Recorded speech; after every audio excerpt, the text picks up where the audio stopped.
And I put on my first pair of long trousers to get to university because we used to use the knickerbockers and that. So I was young, and that was one of the deficiencies, I think, of university life for me. That was Garfield Barwick talking about his first few days as a student at the University of Sydney in the 1920s. Barwick became a household name in 20th century Australia as the highest legal officer in the Australian Commonwealth. Admitted to the New South Wales Bar in 1927, he then had a stint in federal politics, serving in the Menzies government, before being appointed Chief Justice of the Australian High Court in 1964. Barwick's achievements and accolades were many. Yet in an interview with university historians Ursula Bigot and Ken Cable on the 7th of November 1977 in his Sydney chambers, Barwick showed another side of himself.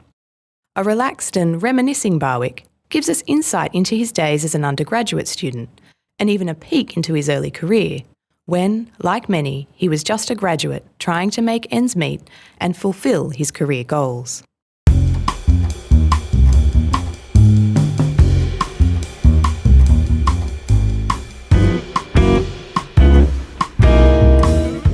I'm historian and budding archivist, Dr. Gab Kemmis, and this is an episode of Speaking of History, a podcast which explores stories hidden within the recently digitised cassette tapes of interviews conducted in the 1970s, 1980s and 1990s with former University of Sydney staff and students. Garfield Barwick was born in Sydney to a family of modest means. A bright boy, Barwick received several bursaries that enabled him to attend top schools in Sydney, including Fort Street High School. His excellent academic performance also ensured that he was awarded a bursary to attend the University of Sydney. Let's take a listen to what winning the bursary meant for him. And then I won a bursary to the university. I think in those days there were 30 for the state. They weren't so very remunerative. There was no allowance for being home. There was an allowance of £5 a year for texts, for books. University fees were paid, and we were given free travel on the train in term, but not out of term. And I won a bursary, and I think that was it happened. I'd always wanted as a young person to be a lawyer. Barwick recalls his student days with a hint of regret. He didn't have many friends, and his focus on study meant that he had little time for parties or social clubs. Nevertheless, he certainly loved being a student. Barwick completed an arts degree first in 1923, then went straight on to studying a Bachelor of Laws. Being a student in the 1920s meant that his legal education was directed by Professor Bill Peden. Peden was a stern and combative teacher. Listen to what he did to Barwick and his peers when he found some rubbish in the law library. He closed the library on us for a month once because a cigarette butt had been found on the floor of the library. He said the fellow who did that was a cad, and he offered to fight him from in the lecture room. He assembled us all and said if he'd step up, he'd deal with him physically now. Barwick wasn't intimidated by Peden, though. In fact, Barwick recalls a verbal stoush with Peden when Peden tried to prevent him from graduating, alleging that Barwick had missed too many days of class.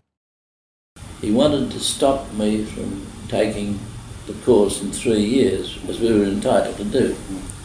And it was important to me to get into practice. And I let it be known I was going to do the course, and he was determined I wasn't. He had no means under the regulations of stopping me. But you know, we didn't always attend lectures, and we had fellows call our names and that sort of thing. And somebody missed out for me, and I was 3 days too many. I'd been away 3 days, according to this. Fortunately, I had a medical certificate for one of those days. I had in fact been sick. So I gave this to him, and he rejected it. Because he had me. with the 3 years, he'd make me redo the course.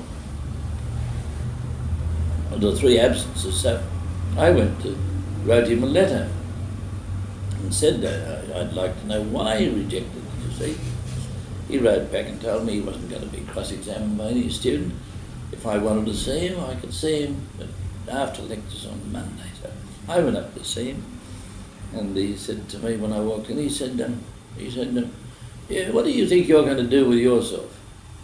And I said, well, I'm not sure yet whether I can afford to go to the bar. Well, he said, let me tell you, you'll do no good. I said, why is that, Professor? He said, you've got no savvy. You've got no savvy. He said, you don't realise this is my law school. So he did. And so I said to him, well, Professor, I only know that I'm bound by the rules and bylaws of this university, and by the same token, so are you. Whereupon he fired me out of the room. He chased me out, and he and I were never quite good friends after that. And he made me redo the course, but he did. But he stopped me doing it in the 3 years. But he did, because I was on a bursary, you see, and he fixed it up with a bursary board that I wasn't deprived of the bursary. So that was the compromise. Of course, Barwick's willingness to confront Peden, not to mention his long career at the bar, was proof that Peden was wrong about Barwick's potential as a barrister. Like many, Barwick started his career with little. He talks in his interview of working long hours from his student days, even taking work as an article clerk while still a student, to gain experience and a bit of extra cash. Very frankly, he also talks of his first office after graduating. No money behind you, and because my first room cost me 7 and 6 a week. It was a room about 8 by 7, I think, and immediately outside it there was a public lavatory. And I often tell this story. Every time I got to an interesting point in a conference, someone would pull the chain. And that was tremendous. It's quite refreshing, I think, hearing a Chief Justice discuss the fact that his first days as a barrister were in small, simple rooms, right next to a public toilet that could be heard flushing at regular intervals.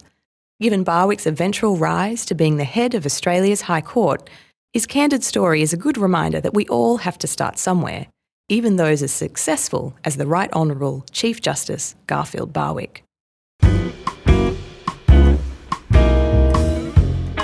The sound quality of these tapes can vary, and we have done our best to make them as audible as possible. The Speaking of History podcast series is part of the History of University Life program. You can find out about our events by heading over to the History of University Life on Twitter handle @HULseminar. The podcast is supported by the School of Humanities in the Faculty of Arts and Social Sciences at the University of Sydney, with technical production by Peter Adams. This podcast was recorded on Gadigal country, and we pay our respects to elders past and present.